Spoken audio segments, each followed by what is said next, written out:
Soft wind, distant bells. A city that had spent 7 centuries telling itself it would last forever, and then, on one night, it heard a different story. It is August 24, 410 AD.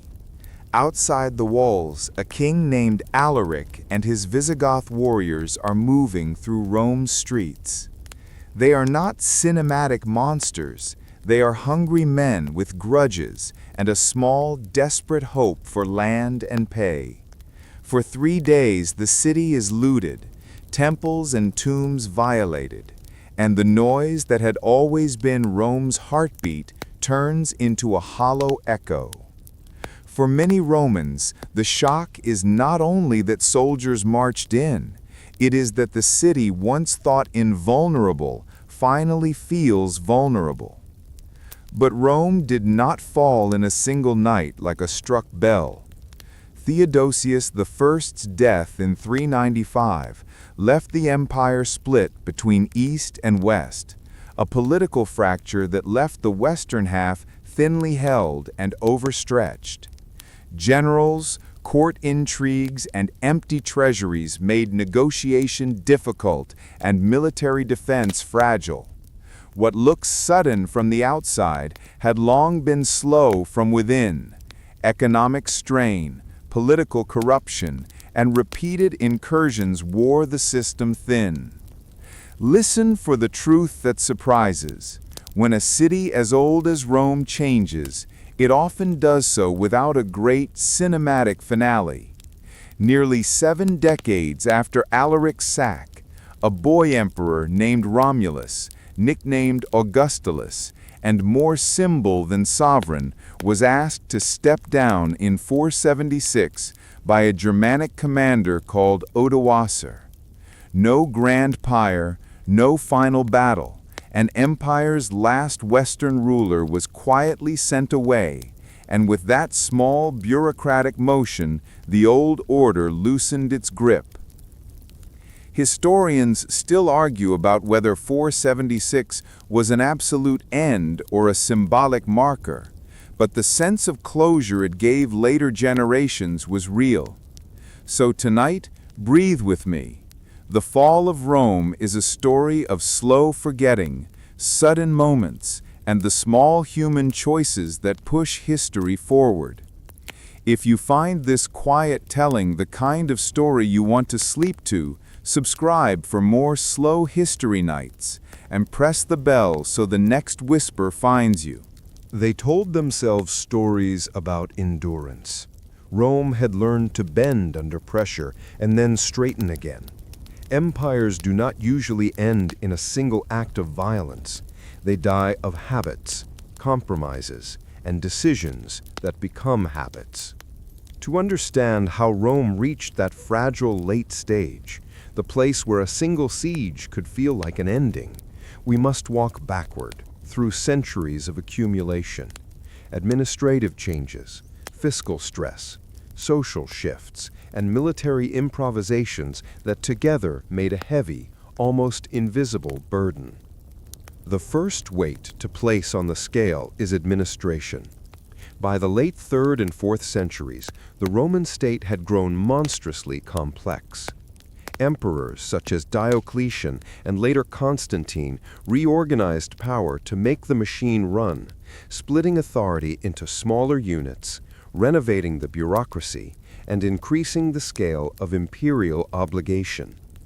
Those reforms solved immediate crises. They stabilized coinage for a time, restructured tax collection, and created a more professional imperial service. But they also made the state heavier. More officials meant more salaries, more administrative overhead, and more dependence on regular revenue streams to pay soldiers, clerks, and governors. Over time, that extra weight made the system less flexible and more brittle when revenues fell. Next comes the ledger, money, taxes, and economic strain. The empire's late economy suffered from repeated currency debasement, local shortages, and uneven taxation. When emperors and commanders found coin shortages, they resorted to reducing the metal content of the currency or to heavier requisitions of grain and goods. Those short-term fixes bought loyalty or supplies in the moment, but they eroded long-term confidence in the money system. Wealth concentrated in large landowners, while small farmers struggled with rising taxes and occasional violence. Rural depopulation in some regions followed, reducing the agricultural base that underwrote everything the state needed. The fiscal pressure made it harder to maintain roads, to equip legions properly, and to pay Federate troops who expected regular reward. Economic weakness was rarely a single cause of collapse, but it was the slow rot that left institutions unable to cope with shocks. A third burden was political fragmentation and court intrigue. After Theodosius I's death in 395 AD, the empire's leadership was effectively divided. East and West developed separate courts, priorities, and rivalries. That split was not merely geographical. It meant two treasuries, two military nerve centers, and sometimes conflicting policy choices. In the West, weak or inexperienced emperors, powerful generals, and ambitious courtiers produced a churn of leadership. Generals who commanded armies often wielded more real power than emperors, and the frequent replacements of leaders made consistent long-range policy nearly impossible. A military governor might win a campaign, only to be dismissed or executed the next year as court factions shifted. That instability left border regions and provinces with short memories of central support and fewer incentives to invest in local recovery. Closely tied to court politics was the growth of foederati arrangements, the practice of settling barbarian groups inside imperial borders as allied, semi-autonomous federates who provided soldiers in exchange for land and pay. At first, this was pragmatic. The Roman army needed manpower, and these groups supplied it. But the arrangement had costs. Federate troops often retained their own leaders, customs, and priorities, and their loyalty could hinge on the promptness of payment or on the political fortunes of their patrons. When pay was delayed, or when court politics turned against their commanders, federates could withdraw support, turn to raiding, or act independently. Rome's reliance on these troops turned the empire's military character outward from a single disciplined Roman army into a patchwork of client forces. Over decades, that patchwork made coordinated defense more difficult and blurred the line between allies and enemies. There was also a steady erosion of the old recruitment base. Once the Roman army had drawn largely on citizens, by the later centuries it relied heavily on barbarian recruits and mercenaries. While many of these fighters were excellent cavalry and skilled warriors, their social ties to the Roman state were different from those of earlier legions. Loyalty shifted to commanders who could feed or reward them, not always to the distant idea of the res publica. Military units that had once moved with the institutional rhythms of Roman logistics now moved with the immediate incentives of survival and opportunity. Commanders who rose from within the army, men of ambition and competence, sometimes became kingmakers. In that atmosphere, generals like Stilicho and later Odoacer could command armies that had their own political will. Stilicho's execution in 408 AD, a moment of court paranoia and factional vengeance, undercut one of the West's last competent defenders and removed a stabilizing influence. The political vacuum that followed helped set the stage for later breaches.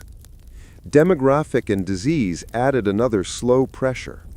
The ancient world was not immune to the swings of population that follow famine, plague, and war. Repeated conflicts and periodic outbreaks, even before the well-known Justinianic plague of the 6th century, reduced labor supply, interrupted trade, and made the logistics of taxation and provision more cumbersome. Regions that had once produced surplus grain now struggled to maintain previous yields when labor was scarce or when fields lay fallow after raids. Such demographic stress does not, but it changes the arithmetic of governance.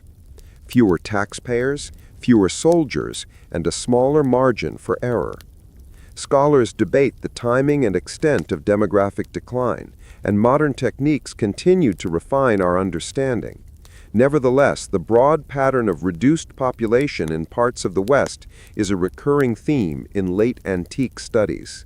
Cultural and ideological shifts were subtler, but important.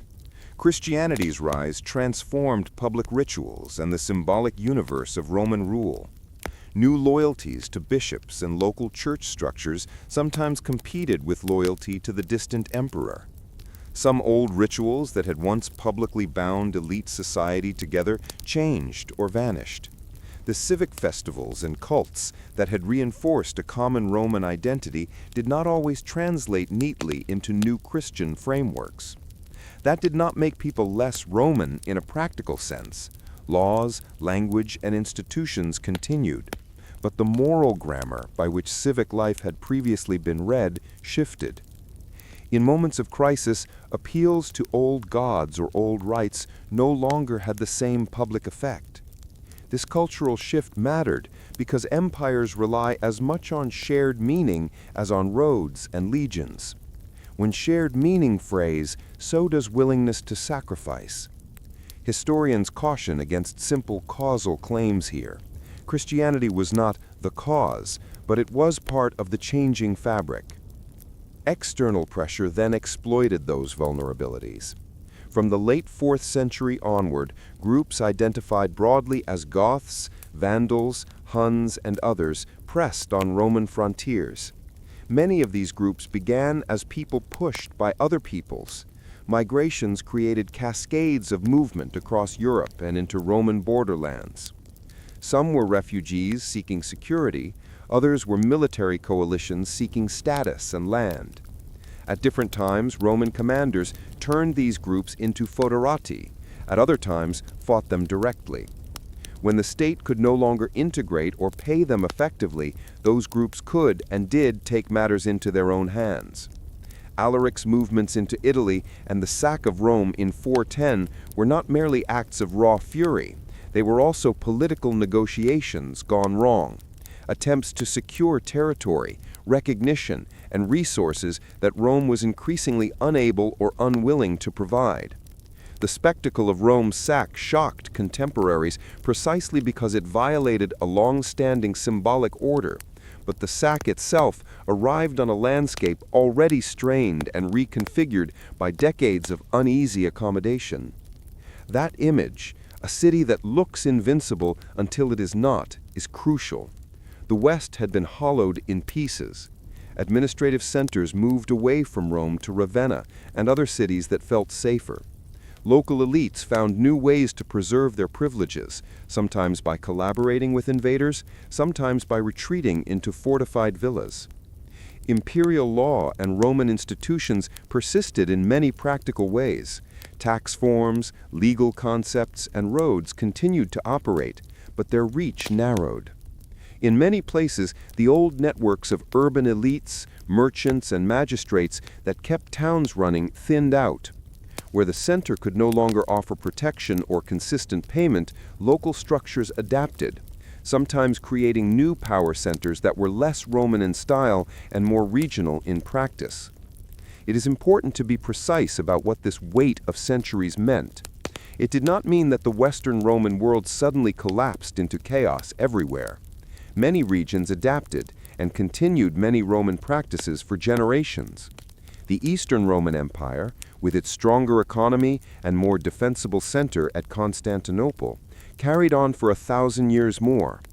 Yet the Western half, after generations of administrative strain, fiscal stress, military improvisation, demographic shifts, and cultural change, had become a terrain where sudden events, a broken treaty, the death or execution of a key general, the late arrival of pay, could trigger ripple effects much larger than the events themselves.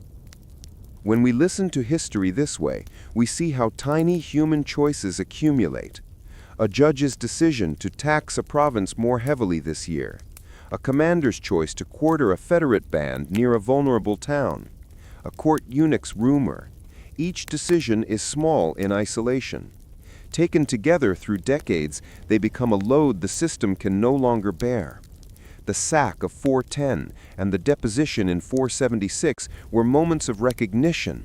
They announced to the world and to the people living through them that Rome's architecture of power had been eroded by a long list of pragmatic, sometimes necessary, but cumulatively debilitating choices.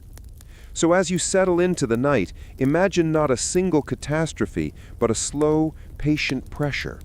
Picture a ledger filling with IOUs, a field left unharvested because its hand was at the plow instead of the plowshare, a garrison paid in promises rather than coin. The weight of centuries rests not on a single stone, but on millions of small stones stacked by habit, contingency, and necessity. Only when enough stones have been placed does the structure finally begin to lean. On January 17, 395 AD, Emperor Theodosius I died. He left an empire too large and complex for one man to manage comfortably. His sons inherited not a unified realm, but two courts, two capitals, and two sets of problems. Arcadius took the east, ruling from Constantinople. Honorius took the west, ruling nominally from Ravenna after 402. The decision to govern as two centers was not a new experiment. Administrative division had earlier roots in Diocletian's reforms and Constantine's reorganization. But now the division hardened into political reality. Two emperors meant two treasuries, two household economies, and eventually two political cultures. To understand the imbalance, imagine geography as a slow, patient banker. The eastern provinces contained the richest tax base: Anatolia, Syria, Egypt, and the Levant. Those lands produced grain, textiles, and controlled trade routes that linked the Mediterranean to the Near East and beyond. Constantinople itself, founded as the new capital by Constantine in 330, occupied a defensible position astride trade and sea routes. The East, therefore, enjoyed steadier revenues, denser cities, and access to long-distance commerce that could replenish its coffers even in hard years. By contrast, the West, by the late 4th century, relied heavily on a more fragmented economy. Italy no longer dominated the grain economy as it once had. Key regions that once supplied Rome's urban centers had been weakened by warfare and raid, and the loss of cohesion in western provinces reduced taxable surpluses. The western treasury had to stretch thinner to pay foederati, soldiers, and administrators over a wide and often depopulated countryside. This fiscal gap shaped choices: where to fortify, where to pay, and who to trust. The East developed a denser, more professional bureaucracy. Constantinople's imperial household had a clearer chain of fiscal and legal authority. Provincial governors there often worked inside a tighter web of imperial control. In the West, the imperial court was smaller, less stable, and more dependent on powerful military strongmen. Because of repeated coups, court intrigue, and the elevation and deposition of emperors, Western decisions were often reactive, driven by immediate danger rather than long-term planning. The East could plan in 5- and 10-year cycles. The West often planned week to week. By the late 4th century, the Roman military had been transformed. Instead of a single uniform army, the system now consisted of frontier troops, limitanei, and mobile field armies, comitatenses, with increasing reliance on federate troops. Barbarian groups settled inside the empire as allies.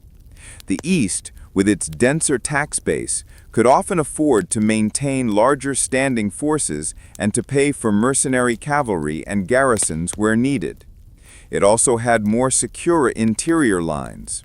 Anatolia and the Balkans offered strategic depth, buffer zones where enemies could be checked before reaching the heartlands. The West, by contrast, faced immediate pressure along long, porous frontiers in Gaul, Hispania, and particularly along the Danube and Rhine. The logistical challenge of moving pay and grain across these distances in an era of raiding and unstable communication was real. When central pay arrived late or not at all, Federate contingents could become unpredictable. As the West relied more on barbarian auxiliaries to fill ranks, command and loyalty became personalized to leaders rather than institutional to the empire. The split intensified the role of strong generals. In the West, men like Stilicho, a powerful magister militorum, became kingmakers. Stilicho, who claimed mixed Roman and barbarian ancestry, wielded enormous influence under Honorius in the early 5th century. He commanded armies, negotiated with barbarian leaders, and tried to hold the western frontiers together.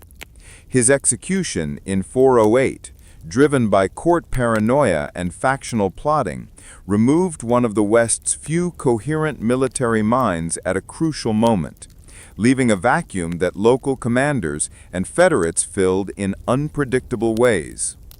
In the East, other figures shaped policy differently. Eastern court officials such as Rufinus and later ministers and eunuchs navigated a complex bureaucratic machinery where official rank and protocol mattered more than battlefield charisma. The East's stronger institutional memory allowed it to survive bad years. The West's dependence on individual strongmen made its fortunes more contingent on personal fates. Both halves used the foederati system, settling and allying with barbarian groups, but with different outcomes.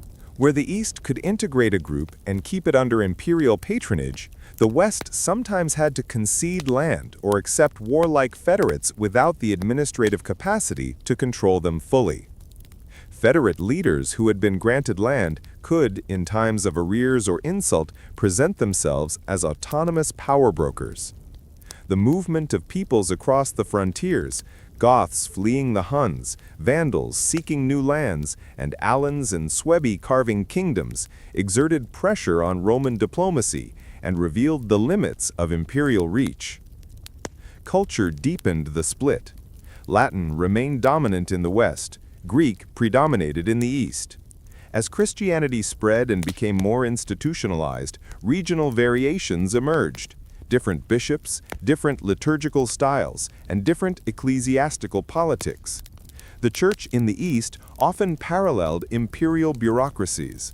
Bishops in Constantinople had enormous influence and worked closely with imperial officials. In the West, bishops could become local leaders and power brokers in the absence of effective civil administration, stepping into roles that civic magistrates once played. These ecclesiastical shifts did not break the empire, but they changed the texture of local authority and what people looked to for leadership. Several practical decisions hardened the split. Honorius's court based itself in Ravenna after 402 because Ravenna's marshes and fortifications were easier to defend than Rome against northern incursions. Constantinople, by contrast, was increasingly the focus of eastern strategizing. Over time, provincial infrastructure investments, military postings, and diplomatic priorities tilted towards each capital's immediate concerns. The East protected Anatolia and the eastern frontier against Persia. The Vandals scrambled to secure Gaul, Italy, and Spain. These divergent priorities meant that when a crisis arrived on one flank, the other could be slow to respond or simply unable to redeploy sufficient resources. Once two centers existed with different resources and priorities, the empire's resilience depended on coordination. But communication was imperfect, political trust was fragile. A delayed payment, a disputed title, or the removal of a competent general could have outsized consequences in the West. The sack of Rome in 1010 by Alaric's Visigoths, shocking to contemporaries precisely because Rome had been a symbol of inviolability, was in many ways the result of failed negotiations, unpaid promises, and the West's inability to project consistent power. The East watched with anxiety, but also with its own calculations. Sometimes it intervened diplomatically, sometimes not. By 476, when the Western Emperor Romulus Augustulus was deposed by Odoacer, the East's role was largely one of recognition and readjustment rather than direct rescue. The East's stronger fiscal base and more professional bureaucracy allowed it to survive for centuries more as the Byzantine Empire. It retained control of eastern provinces, navigated Persian threats, and preserved ancient learning within urban centers. The West's institutions transformed in local ways. Germanic kingdoms arose on former Roman soil, often adopting Roman law, administration, and culture in hybrid forms.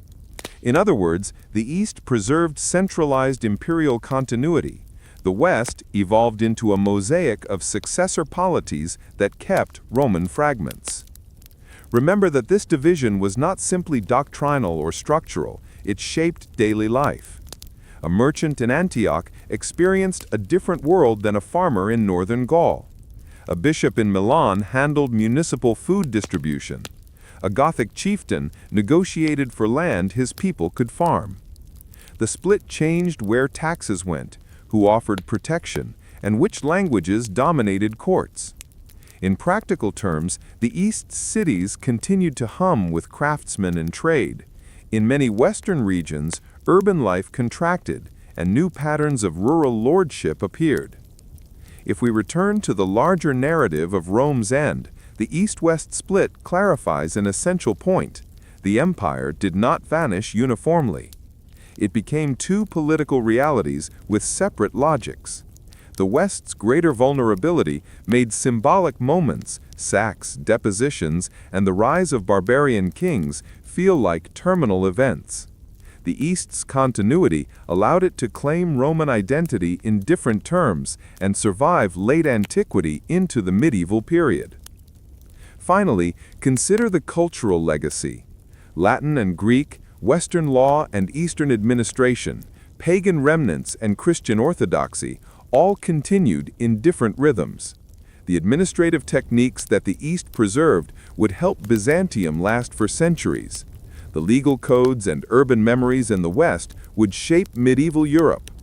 The map drawn in 395 AD was not a sentence of doom.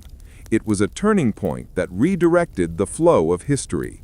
It made possible new political experiments, successor kingdoms, and the Byzantine resilience that would carry classical traditions onward.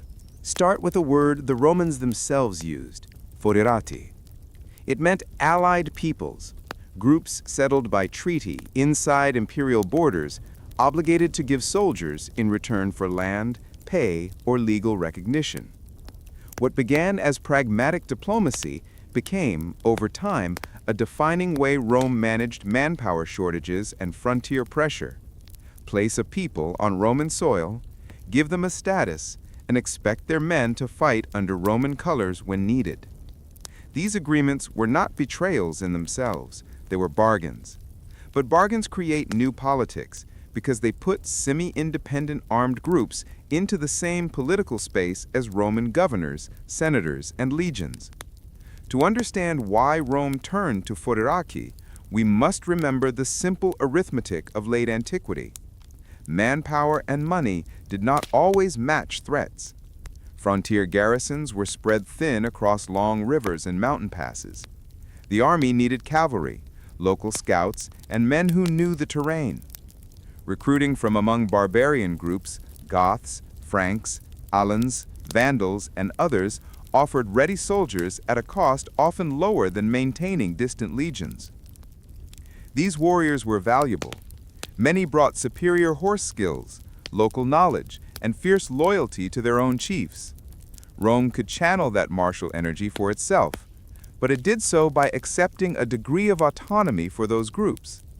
The result was a patchwork military, in which loyalty could hinge on timely pay, the competence of patronage, or the fortunes of a single leader. That patronage system mattered because loyalty in late antiquity was often personal.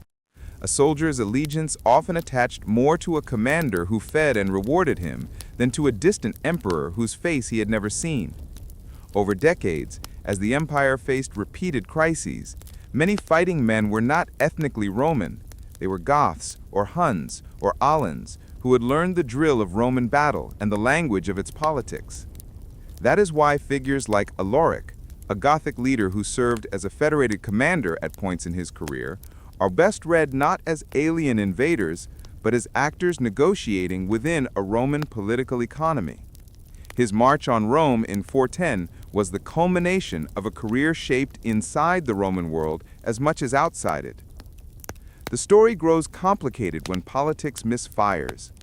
Consider the case of Stilicho, the empire's last great military organizer in the West.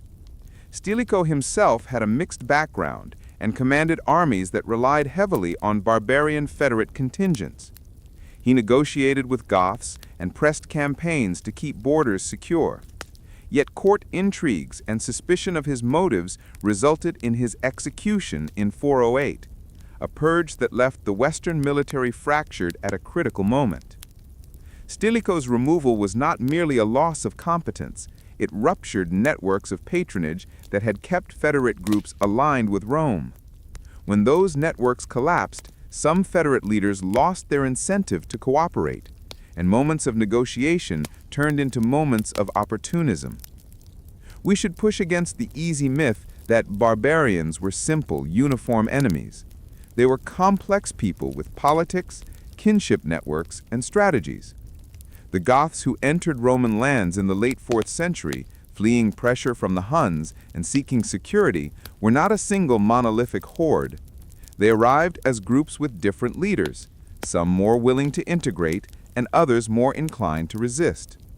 The Romans had long experience absorbing outsiders. Auxiliaries had been a recruiting source for centuries. What changed was scale and circumstance. A famine, a failed treaty, or a delayed salary could turn an allied group into a destabilizing force.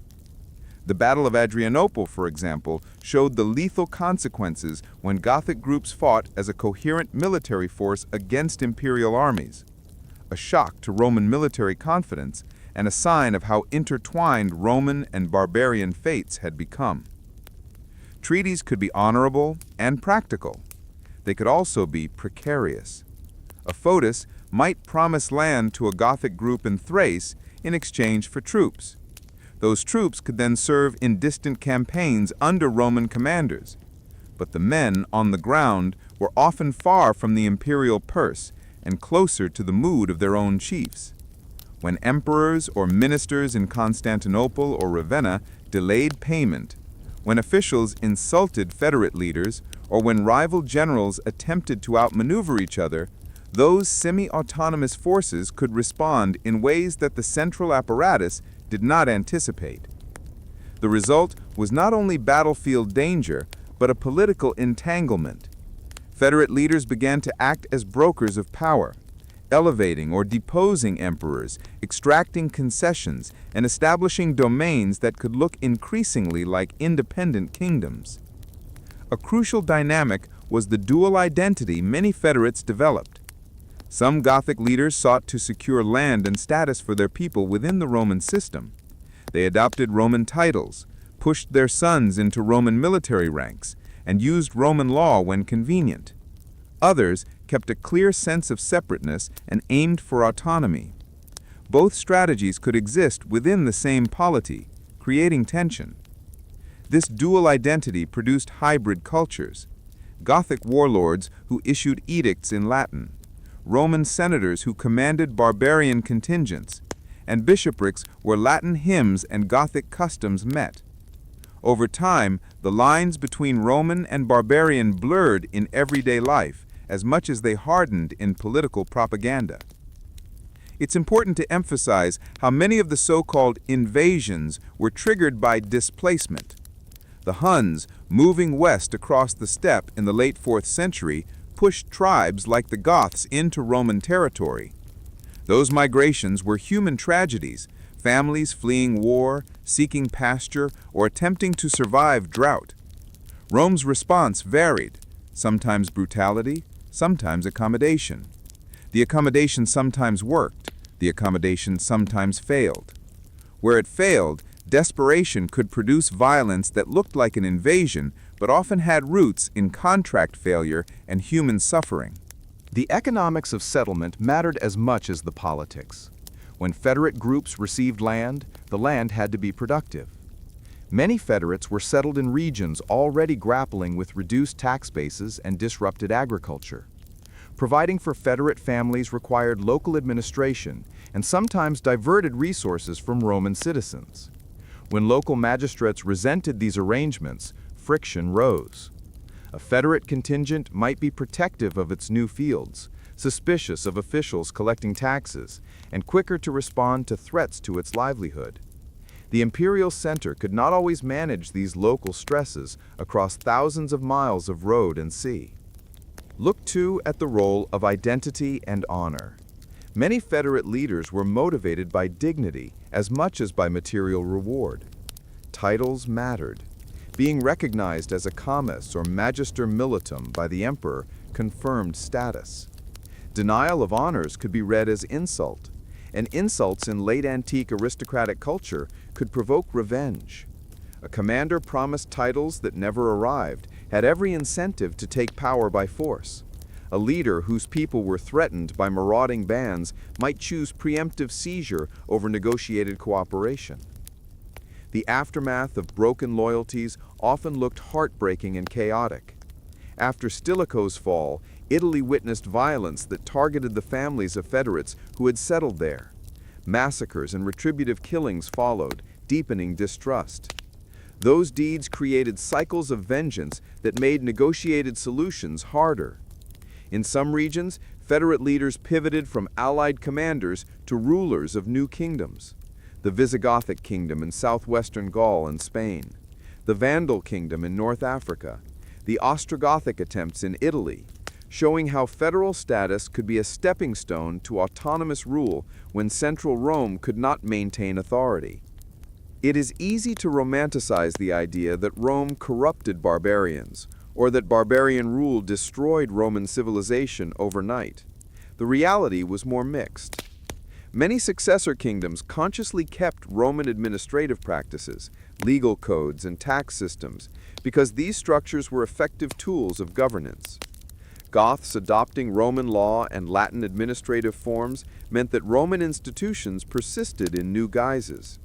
At the same time, the presence of Federates as military elites meant that power could become personalized, localized, and less dependent on centralized imperial legitimacy. To pull back to the human level, imagine a Gothic warrior who had served under Roman banners for a decade, who sent his children to learn Latin and fought in Roman tactics.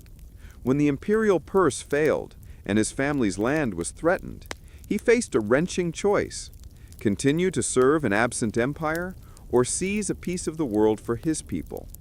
Such choices were repeated across the late Roman landscape, and the accumulation of those choices transformed imperial politics.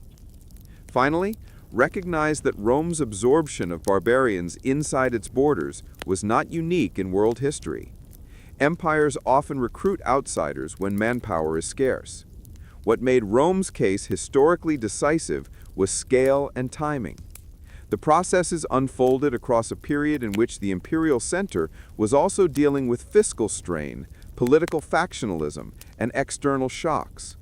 The presence of Federates magnified both Rome's resilience, because it gained soldiers and local elites, and its fragility, because it invited rival centers of armed loyalty. The night the city opened its gates to a Gothic army was August 24, 410 AD. The leader who led those men into Rome was Alaric, a Gothic commander who for years had been negotiating, raiding, and bargaining with Rome for place and pay. The Visigoths' entry into the city was not an apocalyptic massacre, as later legend imagined.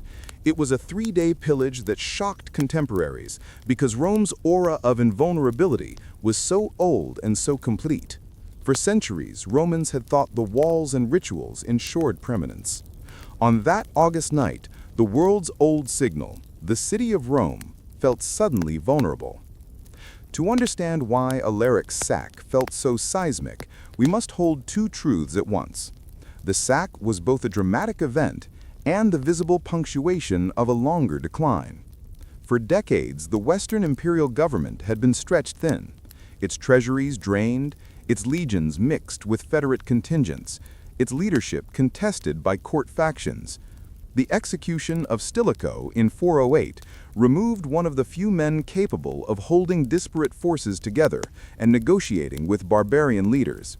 Stilicho's death left Rome politically exposed and militarily uncertain. Within months, Alaric moved into Italy with a confidence that earlier might have been contained. Alaric himself is best seen not as a mysterious outsider, but as a figure made inside late Roman politics. He had spent years interacting with Roman structures as mercenary, negotiator, and claimant, seeking land and status for his people. When diplomacy failed, when promises of land, titles, or payment were not honored, the Visigothic response became forceful.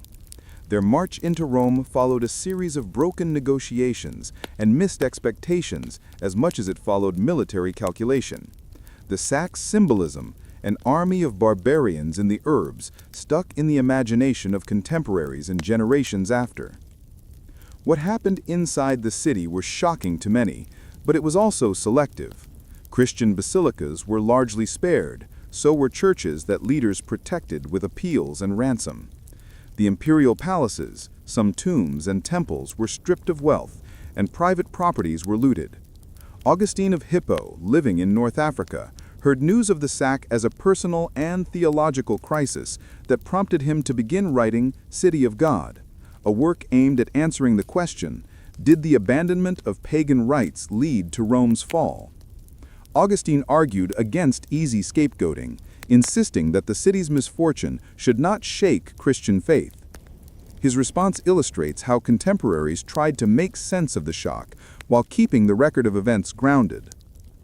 The immediate aftershocks were practical and grim. Rome's ability to project administrative authority in Italy and in nearby provinces was weakened. Tax revenues dropped where land had been pillaged. Aristocratic benefaction, the funding of public works and entertainment by wealthy families, diminished as fortunes were looted or spent to secure safety.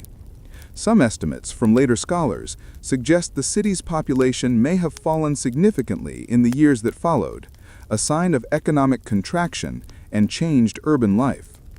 Yet while the sack damaged Rome's prestige and resources, it did not, by itself, end the Western Empire. The empire continued to function, often weakly and in fragments, with emperors, courts, and administrations surviving in other centers like Ravenna. One reason the sack mattered so much is symbolic. Rome was not just a city, it was the public image of Roman continuity. The mausoleums of emperors, the temples, the forums, the written histories.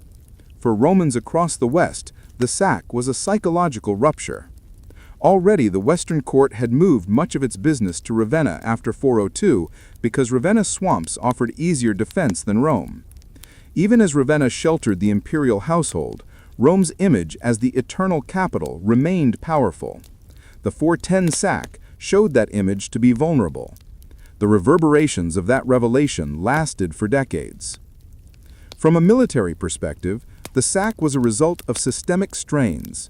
The Roman military of the late empire had grown hybrid, regular legions, limitanae border troops, mobile comitatenses units, and federate auxiliaries. All coexisted. The empire had increasingly relied on federates, groups settled within the empire who provided troops in return for land and pay. Those federate arrangements were pragmatic but fraught. Loyalty depended on timely recompense and favorable patrons in the court. When politics shifted, when pay slowed, or when patrons were eliminated, federate leaders could switch from ally to opportunist. The sack of Rome was a dramatic example of what could happen when those relationships frayed in the Midwestern theater of Roman power. The months and years after 410 show Rome as a city and a concept in slow contraction. Alaric did not found a permanent Gothic state in Italy. He died later that year at Consentia, modern Cosenza. His followers elected a Tauf, who eventually led them into Gaul, and then into the Iberian Peninsula, where the Visigoths established a kingdom. The movement of Gothic peoples into former Roman lands, sometimes as allies, sometimes as conquerors, reshaped Western Europe's political map. But these changes were uneven. In many places, local Roman law, municipal structures, and elite culture persisted alongside new Germanic polities. The transition was messy and variegated, rather than neatly revolutionary. The narrative of decline accelerates toward the mid-5th century with increasing pressures across the western provinces, waves of migration, local usurpations, economic disruption, and military crises. By the 460s and 470s, power in Italy was often in the hands of military strongmen who controlled troops and land. In 476, a Germanic commander named Odoacer deposed the boy emperor Romulus Augustulus. The moment has long been taught as the end of the Western Roman Empire. In truth, scholars now emphasize nuance. The political and administrative transformations had been underway for generations, and many Roman institutions continued in modified forms under new rulers.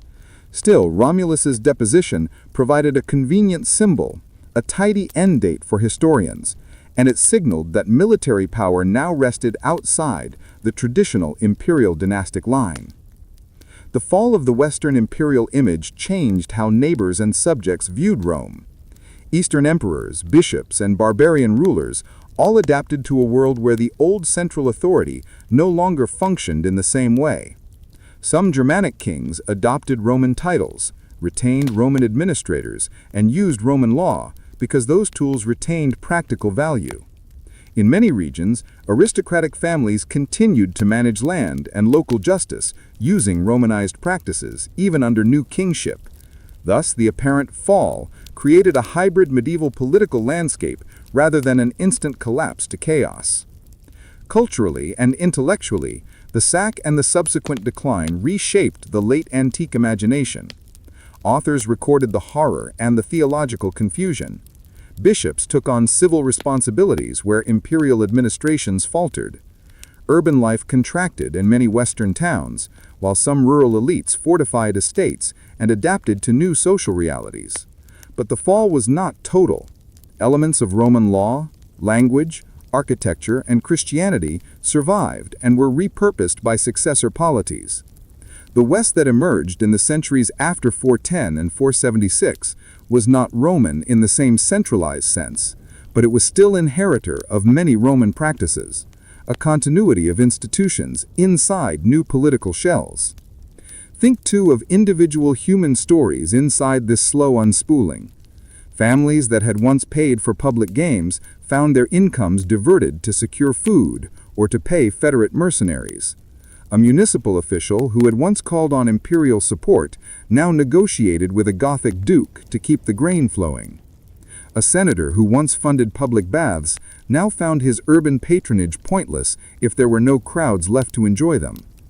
Those quotidian adjustments, multiplied across a continent, produce a transformation that is far more powerful than a single battle. The fall was lived in small, daily compromises as much as in headlines. Finally, there is the lesson of perspective. The fall of eternal Rome is not a clean moral tale of decadence punished or a simple climax of barbarian aggression. It is a tangled story of logistic strain, political miscalculation, cultural change, human displacement, and localized adaptation. The sack of 410 and the deposition of 476 are dramatic milestones, but they make sense when we see them as moments on a long curve. A curve defined by economic stress, military adaptation, administrative reforms, and shifting loyalties. Begin with a fact that surprises many. After 476 AD, there was still an empire that called itself Roman, ruled from a capital older than most European kingdoms, and speaking Greek as commonly as Latin. The city of Constantinople, Constantine's city, refounded in 330, was not merely a successor state, it was the continuation of Roman governance, adapted to a new reality. The people who lived there called themselves Romans, wore Roman titles, used Roman law, and saw their emperor as the legitimate heir of Augustus. Modern historians call that polity Byzantium, but its self-identity remained Roman for centuries. One of the clearest demonstrations of continuity is administrative. The Eastern imperial machine preserved and expanded the bureaucratic habits that kept a multi-ethnic, long-lived state running. Tax records, legal codes, and provincial administration were not suddenly dismantled after 476. Instead, Constantinople refined the machinery of governance.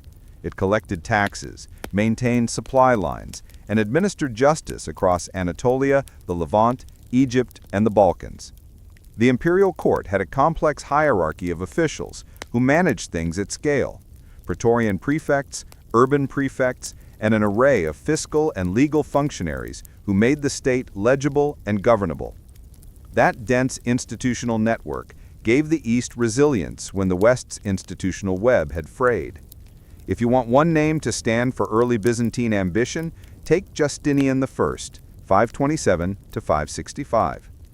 Justinian attempted to roll back the territorial losses of the West.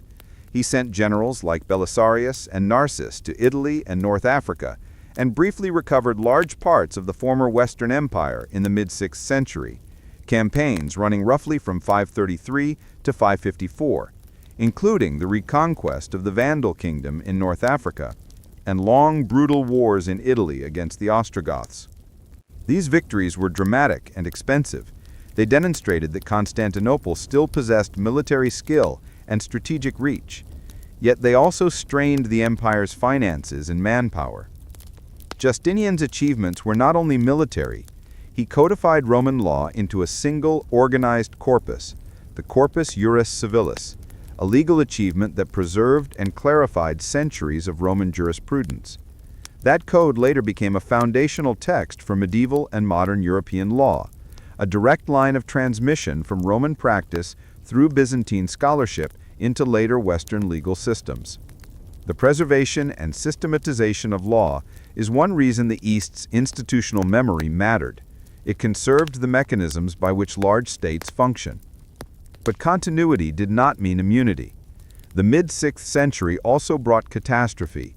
The plague of Justinian, c. 541 to 549, one of the first recorded wide-scale pandemics in the Mediterranean world, killed a substantial portion of the population, disrupted agriculture and trade, and weakened the state economically and militarily. Scholars debate the full demographic toll, but the plague's effects were severe enough to make Justinian's reconquests harder to hold and to alter the demographic and fiscal base of the empire. The shock of disease undercut some of the gains of ambitious wars and reshaped the empire's capacity to respond to new threats. The 7th century brought a different kind of transformation and a new set of enemies. The long war between Byzantium and the Sasanian Persian Empire, 602 to 628, exhausted both states, and just as it ended, a new force emerged from the Arabian Peninsula. The rapid expansion of Islamic polities in the 7th century changed the map. Syria, Palestine, Egypt, rich, populous provinces were lost to Arab conquests. These losses forced the empire to reconfigure its defensive priorities and to adapt administratively and militarily to a smaller territory. Heraclius, 610 to 641, is the figure most associated with this era. He led the state through catastrophic wars and reorganized military and fiscal structures to meet new conditions, even as he endured the loss of key provinces. Out of that crisis came a pragmatic institutional innovation, the theme system. By the mid-6th century, the empire began to reorganize its territory into themes, military administrative districts, where soldiers were settled on the land and provided local defense, while also being part of the provincial economy. The theme system merged soldier and farmer roles, creating local military units that could be mobilized quickly without relying on long supply chains from the capital. It was not the invention of a single reformer, so much as an organic evolution across decades in response to repeated emergencies. The themes gave Byzantium strategic depth. When one frontier faltered, local troops could check incursions until imperial reserves were mustered. This local resilience was a major reason the Eastern Roman state persisted while the Western administrative model collapsed. Culture and language shifted too. Over centuries, Greek replaced Latin as the dominant language of administration and culture in the East. Yet the identity Roman carried on. Byzantine officials called themselves Romans, preserved Roman law, and maintained the imperial ideology of a single Roman world, even when its borders changed. Christianity, now an imperial religion, became central to political legitimacy. The church in Constantinople worked closely with the state. Bishops and patriarchs were sometimes partners, sometimes rivals of emperors, but their institutional presence anchored communities across the empire. Monastic scholarship and urban learning in Constantinople and Alexandria preserved classical texts and administrative practices. In short, Byzantium was Roman in law and administration, Greek in language and culture, and Christian in religion, a complex but resilient fusion. Through the Middle and High Medieval centuries, the empire cycled through rebounds and crises. From the Macedonian dynasty, 9th to 11th centuries, came a cultural and military revival, expansion into the Balkans, administrative reforms, and economic recovery that made Byzantium again a major Mediterranean power. Emperors like Basil II, R 976 to 1025, restored imperial authority, won military victories, and consolidated revenue systems that enriched the treasury. Byzantine diplomacy, marriage alliances, treaties, and intelligence networks often outmaneuvered opponents and helped the empire survive amid rising powers. The empire also remained a commercial hub. Constantinople's market linked Northern Europe, the Islamic world, and the Mediterranean. Yet the medieval centuries also brought new vulnerabilities. The Crusades, beginning in the late 11th century, introduced Western European military and political pressures into Eastern politics. Tensions between East and West grew, and a fateful rupture occurred in 1204. The Fourth Crusade diverted from its original goal and sacked Constantinople, establishing a Latin empire that fractured Byzantine authority and scattered imperial institutions into successor states like Nicaea, Epirus, and Trebizond. The Latin occupation lasted until 1261, when Michael VIII Palaiologos restored Byzantine rule in Constantinople, but the damage to imperial resources and cohesion was deep. The fragmentation reduced the empire's manpower and economic base and invited new external threats. After 1261, Byzantium remained a shadow of its former self, but still clung to an imperial identity. The Palaiologan emperors ruled a shrinking realm that struggled with internal strife, economic weakness, and external pressure from rising Turkish beyliks and later the Ottoman Principality. Constantinople's final siege in 1453 by Sultan Mehmed II ended the long story. The city fell on May 29, 1453, and with it, the last continuous political structure that had claimed Roman legitimacy. The fall was dramatic. Massive cannon, sieges, and diplomatic isolation combined to topple the final Byzantine polity, but it was the conclusion of a long series of adaptations and reductions rather than a sudden birth of the empire. What explains that thousand-year durability? Part of it is institutional memory. The East preserved legal codes, fiscal practices, and administrative arts that could be reactivated or retooled when needed. Part of it is geography. Anatolia's agricultural base and defensible interior gave Byzantium resources and strategic depth. Part of it is diplomacy and cultural cohesion.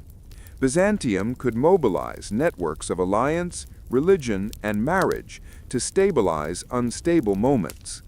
And part of it is adaptability. The empire could change how it organized soldiers, tax collectors, and provincial governors, moving from late Roman legions to themes, from a Mediterranean tax economy to more localized revenue models. Each adaptation carried costs, but it bought time. Finally, remember the human element. Generations of administrators, soldiers, monks, merchants, and peasants kept the lamp lit by doing the ordinary work of government, collecting taxes, writing edicts, repairing walls, copying manuscripts, and cultivating fields. Their persistence, in dusty chancelleries and on windswept frontiers, allowed Roman institutional techniques to survive long enough to shape medieval Europe and the Near East. Who was Romulus Augustulus? He was almost certainly born in the mid-460s, the son of the Roman military commander Flavius Orestes. In the chaos of the 470s, when rival claimants and exiled emperors still strove for recognition, Orestes took a decision. Rather than seize the imperial title himself, he set his boy up as emperor. On 31 October 475, Romulus was proclaimed emperor in Italy, a political move that placed a minor on the throne, while Orestes held real power as magister militum. Romulus's reign lasted only a few months and was essentially nominal. His father ran the administration and the army. To understand why that brief reign matters, we must first understand context. The mid-5th century Western Empire looked little like the Rome of centuries past. Authority had shifted repeatedly to military strongmen and short-lived emperors. Multiple claimants to the purple existed, sometimes with support from the Eastern court and sometimes without. In this environment, Orestes sought to secure his influence by installing a pliable emperor rather than by claiming the throne himself. That choice reflects the political calculus of the time. Legitimacy still mattered in theory, and dressing military control in imperial robes eased the social and bureaucratic frictions of power. The immediate trigger for Romulus's fall was a revolt among the barbarian soldiers who composed much of the Western army. These troops, Herules, Sciri, Rugi, and others, had been refused lands or reward when Orestes refused to grant their demands after marching on Ravenna and seizing power. Discontent simmered. On 28 August 476, Orestes was captured and executed by a Germanic commander named Odoacer and his confederates. A week later, on 4 September 476, the boy emperor Romulus Augustulus was forced to abdicate. Odoacer did not slaughter every Roman institution in sight. Instead, he declared himself Rex Italiae, King of Italy, and sent the imperial regalia to Constantinople, symbolically recognizing the East's supremacy while taking practical control of Italy. This sequence, revolt over unpaid promises, execution of the power behind a throne, and peaceful abdication, is crucial. It was not a cinematic overthrow so much as a negotiated transfer of functional authority. What happened to Romulus afterward is small, almost tender in its finality. Odoacer spared the boy. According to later accounts, Romulus was granted a pension and sent to live with relatives in Campania. Beyond that, the sources go quiet, and we lose him into the mists of ordinary life. He did not die on a battlefield, nor did he vanish in palace intrigue. Instead, he receded from history into the anonymity of a retired child emperor, a living relic of a broken era. That fate is telling. Odoacer's choice to spare Romulus and preserve many Roman administrative forms suggests a pragmatic ruler seeking legitimacy through continuity rather than through symbolic destruction. We should be careful with labels. Schools long taught 476 as the fall of Rome, a neat end to a dramatic story. But serious historians emphasize nuance. The deposition of Romulus was a symbolic marker more than a sweeping rupture. When Odoacer removed the boy, he did not abolish Roman law, the Senate, or Latin administration. Instead, he assumed control while preserving much of the existing machinery of government. For contemporaries, the event was significant. For many, it was another in a string of regime changes that had become depressingly common.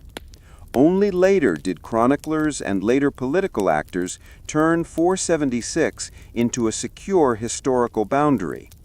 In short, Romulus Augustulus's abdication was both an end and a continuation.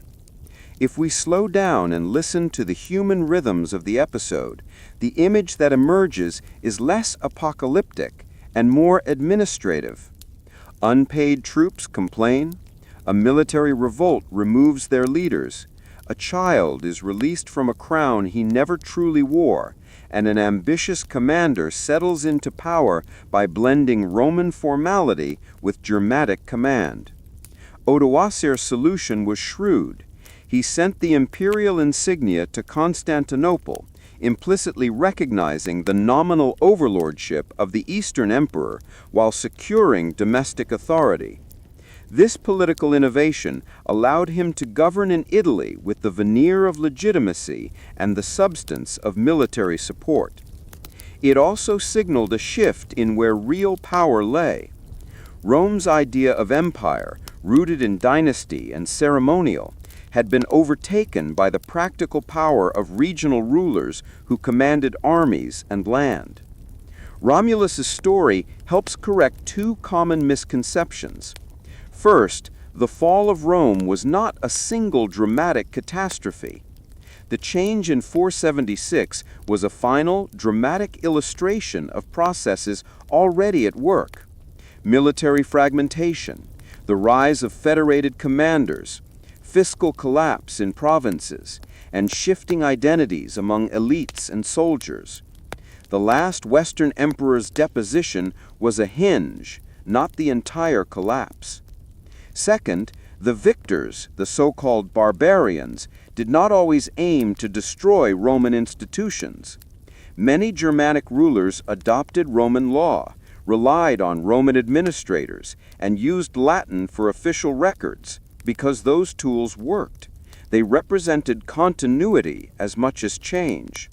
Odoacer was pragmatic. He governed through the Roman Senate, kept tax systems largely intact, and used Roman bureaucrats to run affairs. That combination of adaptation and takeover is what made the transition into the early Middle Age world uneven, layered, and locally varied.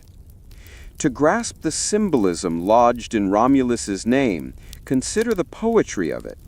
Named after Romulus, the mythic founder of Rome, and adorned with the diminutive Ulus, little Romulus, and the honorific Augustulus, the small Augustus.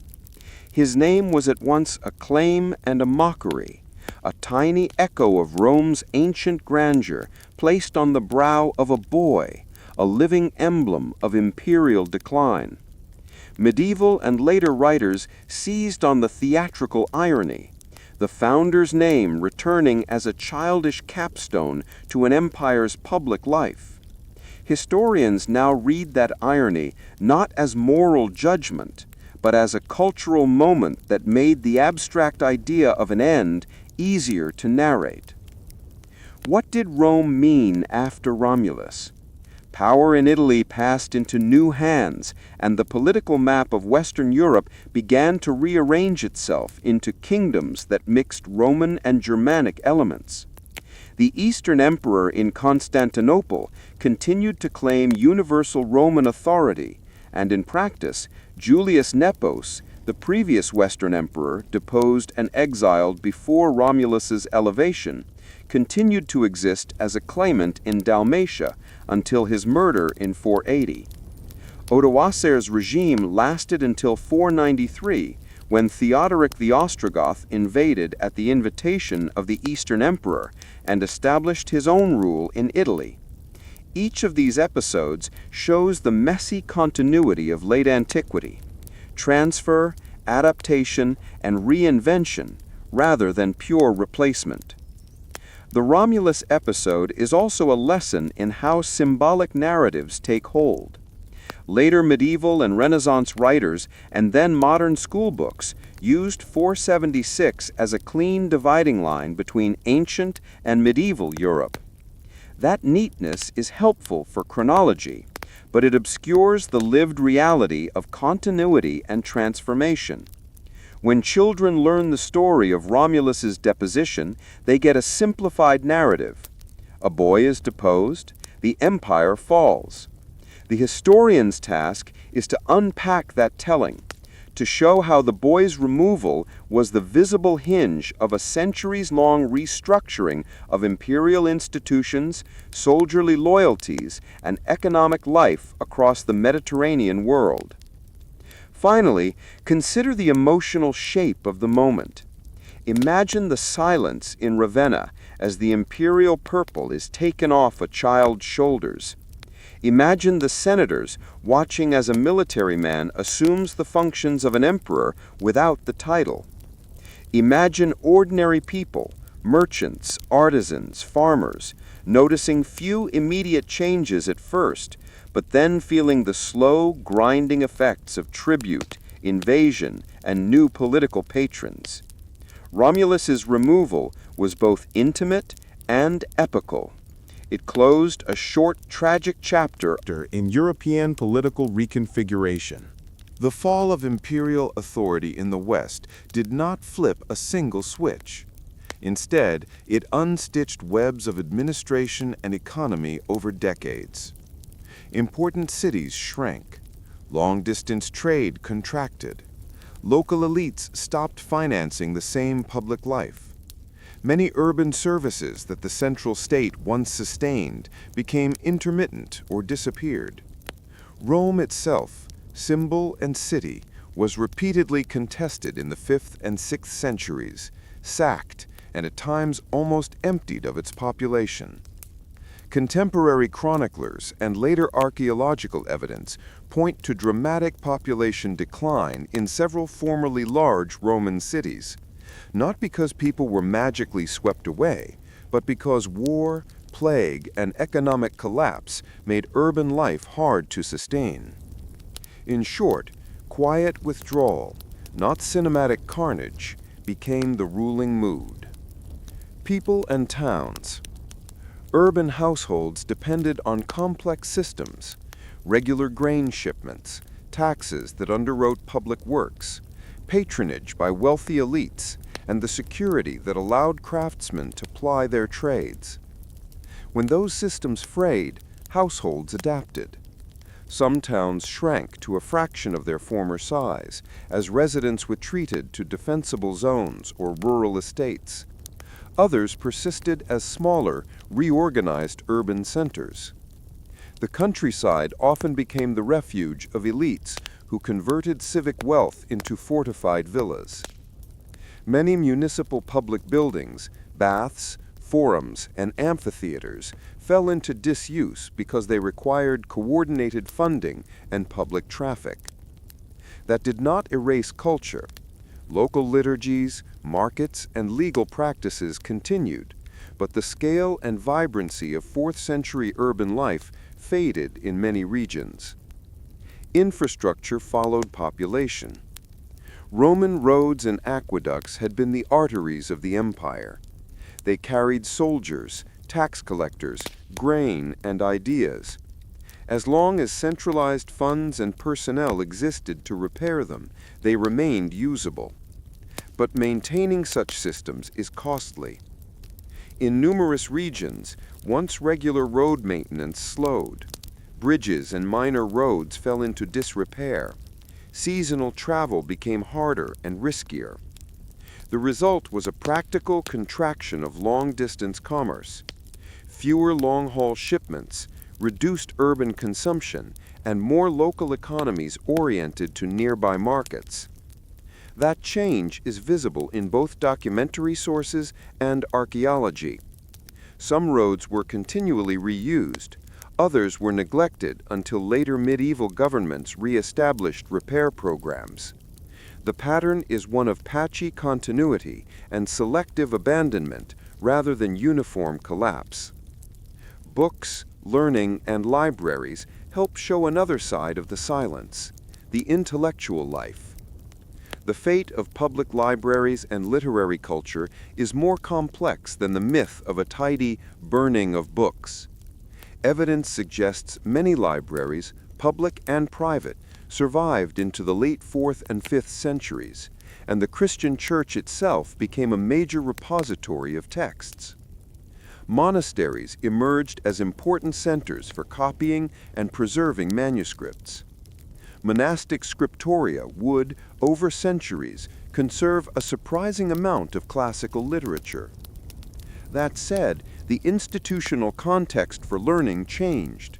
Urban scholars sometimes lost patronage. Fewer civic spectacles and aristocratic libraries meant less public display of learning. But the silence was selective. Certain classical works survived precisely because ecclesiastical institutions valued, copied, and incorporated them. In other words, learning continued, although its social setting shifted from municipal to monastic and ecclesiastical frameworks. Economics and taxation were the slow engines of change.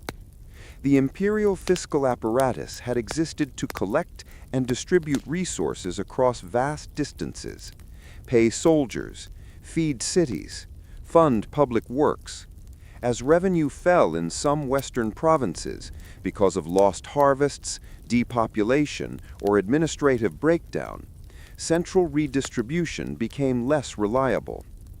That forced a reorientation. Local elites and bishops often took on responsibilities for grain distribution, relief, and infrastructure maintenance that had once been centrally managed. In many areas, land ownership concentrated as large estates took over marginal farms, creating a more localized economy where landowners exercised de facto authority.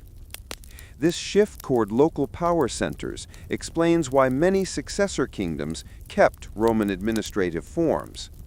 The local tools still worked at an intermediate scale and served elites who needed bureaucracy to extract and manage resources.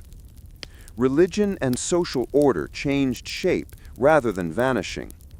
The Christian Church, bishops, clergy, and monasteries increasingly provided social services, arbitration, and local leadership.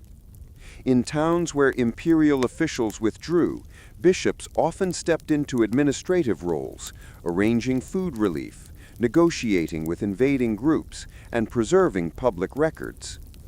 Monasteries preserved literacy and became sources of charity and local economic activity. The papacy in Rome grew in moral authority and administrative reach over the early medieval centuries, drawing attention because the Bishop of Rome appeared as a stable figure in a landscape of shifting secular rulers. These ecclesiastical shifts did not erase Roman institutions. They repurposed them and sometimes preserved them more effectively than transient secular rulers. Military arrangements also rewired the map. The classical Roman army, centrally paid, organized into legions and border garrisons, had already adapted into a hybrid system by late antiquity. Mobile field forces, local limitani units, and federate contingents. After imperial authority contracted in parts of the West, local military powers consolidated. Federate leaders settled on land and carved out kingdoms, and local warlords maintained forces to secure territories. Defensive politics moved from a centralized logistics model to locally provisioned garrisons and fortified villas. This practical decentralization made large, coordinated imperial responses rarer. It also made local negotiation and accommodation the primary strategy for survival in many regions. cultural memory. People remembered Rome matters for understanding the silence. Many successor elites adopted Roman legal codes, administrative vocabulary, and symbolic gestures because those tools conveyed legitimacy and administrative efficiency. Law codes, municipal charters, and aristocratic practices persisted in adapted forms. The long-term result? Continuity within change. The Roman legal imagination continued to structure dispute resolution and property law across post-imperial polities. Latin remained the language of elites and the church for centuries. That continuity helps explain why medieval European polities felt themselves heirs to Rome rather than its absolute destroyers. But there were real losses that shaped daily life. Urban services that depended on centralized pay and labor, baths, wide-scale entertainment, some sanitation systems, declined in many towns. Aqueducts in some cities fell into disrepair because the local population could no longer sustain operation and guards, or because invading armies damaged the infrastructure. In rural areas, tax burdens, violence, and changing land ownership sometimes produced migrations and demographic shifts that altered cultivation patterns. These were not uniform across Europe. Some regions, notably parts of Italy, southern Gaul, and the former eastern provinces, retained higher levels of urban life and economic activity for longer.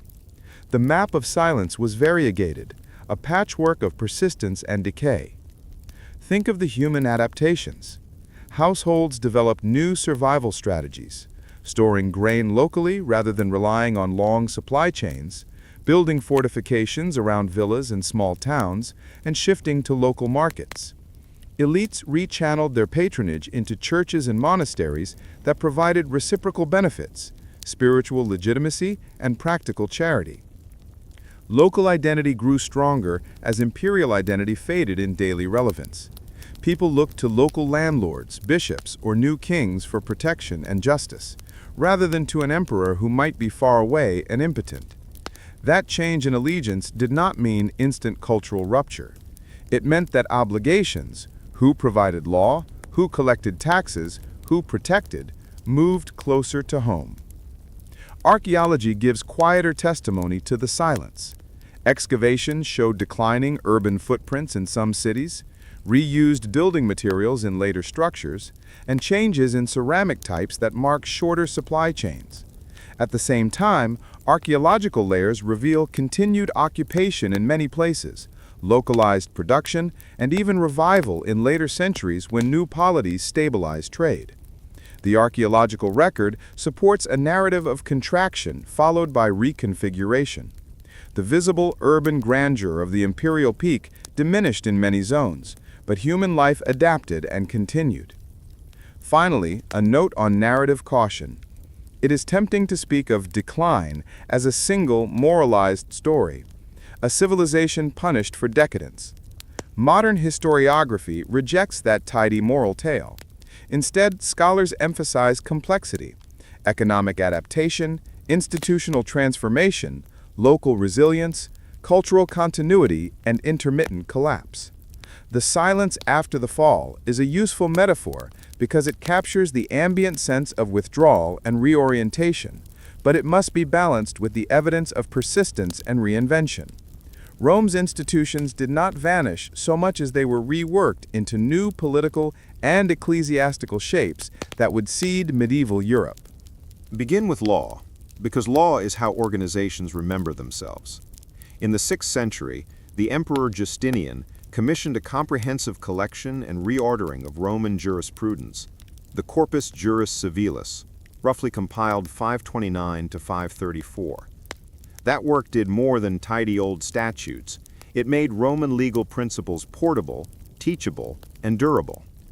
Centuries later, when medieval jurists re-encountered Roman texts, they found a ready-made toolkit for governing property, contracts, inheritance, and public office.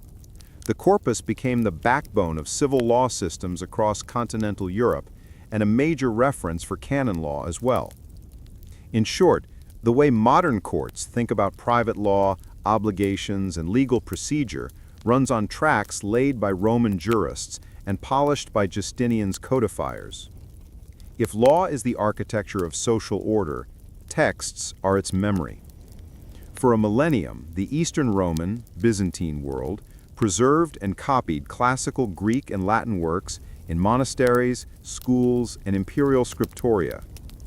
These manuscripts kept Aristotle, Plato, Cicero, Livy, and medical, legal, and mathematical treatises alive through dark seasons of Western Europe's transformation.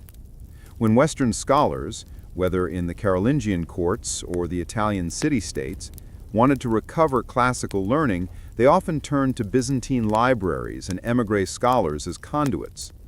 The slow, meticulous labor of scribes and copyists in Constantinople and other Eastern cities is one direct reason Renaissance humanists had the raw materials they later translated, printed, and taught.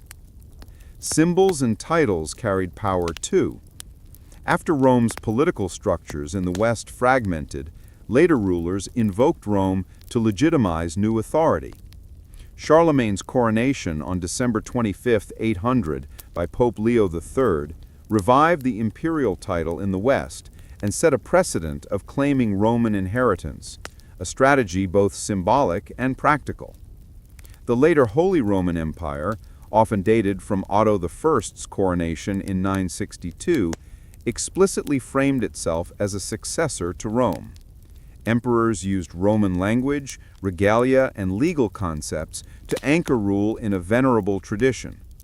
That rhetorical continuity shaped medieval monarchy and the medieval idea that authority could be transferred from one polity to another under the rubric of translatio imperii. Architecture is the everyday echo. People lived and worked inside Roman spatial ideas long after the legions left.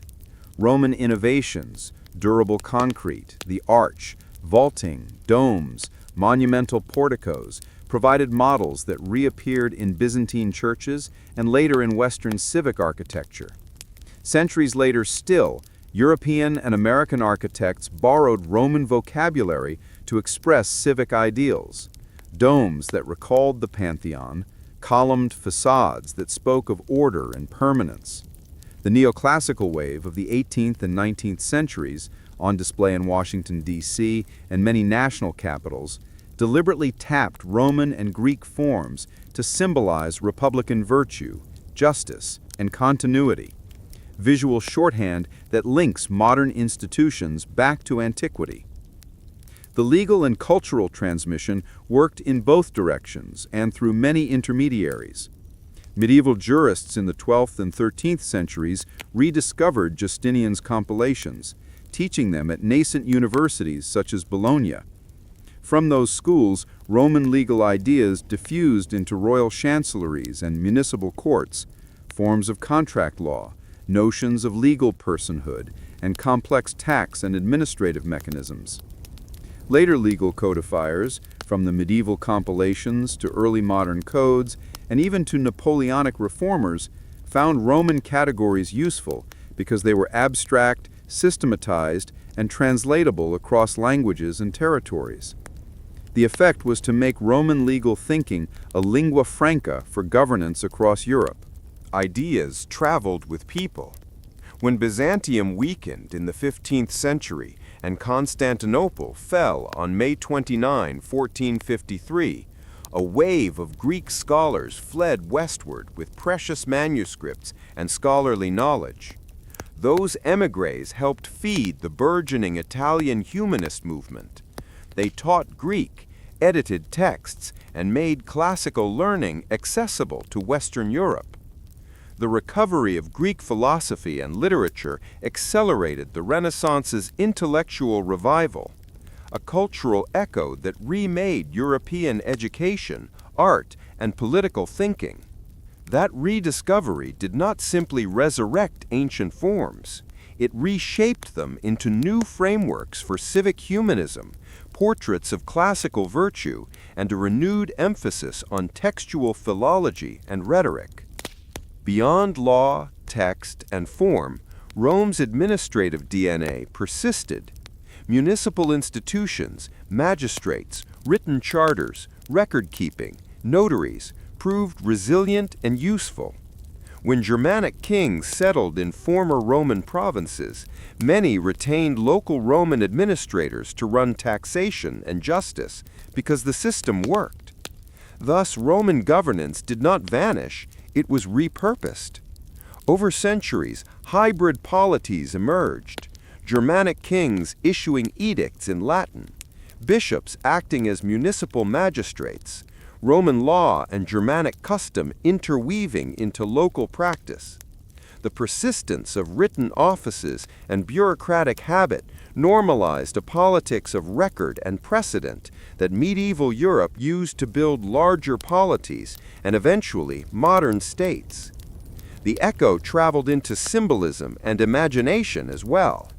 The idea of Rome offered moral and political lessons to generations of rulers and thinkers, the virtues of public service, the dangers of decadence, the perils of faction and corruption. Renaissance thinkers idealized and critiqued Rome in equal measure. They painted Roman civic courage as aspirational and Roman collapse as a cautionary tale. During the Enlightenment and into the Republican revolutions of the 18th century, founders and architects invoked Roman models to make claims about citizenship, law, and the legitimation of government. The U.S. founders, the French revolutionaries, and numerous national builders across Europe and the Americas borrowed Roman vocabulary, consuls, senate, capital, republic, to frame their political projects. In those borrowings, we see an intellectual echo that stretches from marble forums into printed constitutions. Not every echo was rosy. Later uses of Roman memory could become selective and ideological. Some medieval and early modern rulers used Roman law and imperial rhetoric to bolster absolutist claims. Some national myths invoked Roman grandeur to justify expansion. Yet even when co-opted, Roman institutional forms remained tools of government because they were adaptable. Legal categories, bureaucratic templates, and architectural symbols could be bent to many political ends while still lending the legitimacy of antiquity. The persistence of Roman legacy is also pragmatic. Roman roads and urban plans literally shaped medieval and modern geography. Old roadbeds guided trade routes. Abandoned urban cores were reused and repopulated. Roman engineering methods reappeared when resources allowed. Likewise, the endurance of Latin as a language of scholarship and liturgy until the early modern period kept a shared vocabulary across diverse polities, facilitating diplomacy, law, and theology. Even as vernaculars rose, Latin's long shadow smoothed intellectual exchange across borders. Finally, the echo is visible in continuity of institutions that govern daily life, notions of property, contractual obligation, municipal administration, and legal procedure. These are not romantic survivals, but functional inheritances. Codified rules and bureaucratic forms that grew from Roman practice made it easier for later societies to scale, to tax, organize armies, adjudicate disputes, and register land. Without those inherited tools, the administrative leap to nation-states and modern legal systems would have been harder, slower, and messier. Rome's end in the West is easy to date on a calendar. Sack of the city in 410 AD, the deposition of Romulus Augustulus in 476 AD. But those dates are punctuation, not sole causes. The truth we keep returning to is layered. Administrative reforms, fiscal stress, military adaptation, migration, and cultural change accumulated over centuries until familiar structures stopped working the way they once had. When they finally gave way, the result looked sudden only to later storytellers. To the people who lived through it, collapse was a long dimming, a series of everyday failures and improvisations that turned an imperial scale into local rule. And yet, Rome did not vanish. In the East, Constantinople kept the Roman name, Roman law, and Roman administration alive for another 1,000 years. Emperors such as Justinian in the 6th century preserved and codified law into a coherent system that would reappear in medieval courts. Byzantine institutions adapted. The theme armies, diplomatic marriages, and urban bureaucracies kept the idea of Rome functioning, even as its borders shifted. When Constantinople finally fell in 1453, it closed a long, extraordinary chapter, but not one that erased Rome's imprint. What survived mattered practically. Roman law supplied vocabulary and categories, property, contract, obligation, that medieval and modern jurists reused. Roman administrative practices, written records, municipal offices, tax forms, gave successors tools for governance. Latin and Greek preserved texts that later scholars would read and copy. Monastic scriptoria and Byzantine libraries carried forward the knowledge that fueled the Renaissance and reshaped Europe's intellectual life. Architecturally, roads, aqueducts, domes, and arches continued to shape cities and civic imagination. Politically, the memory of Rome offered a template for legitimacy. Charlemagne's coronation in 800 AD and the later Holy Roman claims drew authority from Rome's long shadow. But the deepest echo is moral and cultural. Rome became a mirror for later generations, a lesson book of civic pride and civic failure. Thinkers and builders reached back to its institutions when crafting republics, laws, and monuments.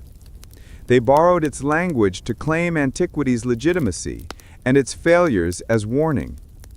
In that sense, Rome lives inside modern ideas about statecraft, how to organize law, how to hold diverse peoples under one polity, and how fragile prestige can be when logistics fail. So what is the single takeaway as you drift? Empires are not immortal. They are complex assemblies of people, promises, and procedures. They collapse when the everyday commitments, paying soldiers, maintaining roads, and keeping trust between rulers and ruled, fray beyond repair.